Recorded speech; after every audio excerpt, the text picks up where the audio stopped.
দর্শক, একটি বিরল ঘটনা ঘটতে চলেছে আগামীকাল ইস্তাম্বুলে। আপনারা জানেন ইউক্রেন রাশিয়ার মধ্যে দীর্ঘদিন যাবৎ যে যুদ্ধ চলে আসছে, তো এই যুদ্ধের সমাপ্তি টানার ব্যাপারে নির্বাচিত হওয়ার পরপরই ট্রাম্প একটি ঘোষণা দিয়েছিলেন। তো সেই ঘোষণার অনুসারে অথবা সেই ঘোষণার জেরেই বলতে পারি যে একটি শান্তি আলোচনা ইস্তাম্বুলে শুরু হচ্ছে, যদিও সৌদি আরব একটা মধ্যস্থতা করার চেষ্টা করেছে। তো ইস্তাম্বুলে ট্রাম্পের সাথে মানে প্রথমত আমরা দেখেছি যে জেলেনস্কি এবং পুতিনের সাথে বৈঠক হওয়ার কথা ছিল এরদোয়ানের মধ্যস্থতায়।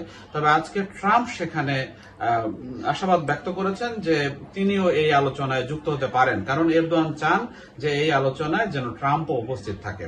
ফলে আমরা দেখব যে তিনটা পরস্পরের শত্রু দেশ একসাথে বসে এক টেবিলে আলোচনা করছে। এটা একটি বিরল একটি দৃশ্য হবে, কারণ রাশিয়ার সাথে চিরবৈরী যুক্তরাষ্ট্র, আবার যুদ্ধের কারণে ইউক্রেন রাশিয়ার বৈরী তো সর্বজন বিদিত।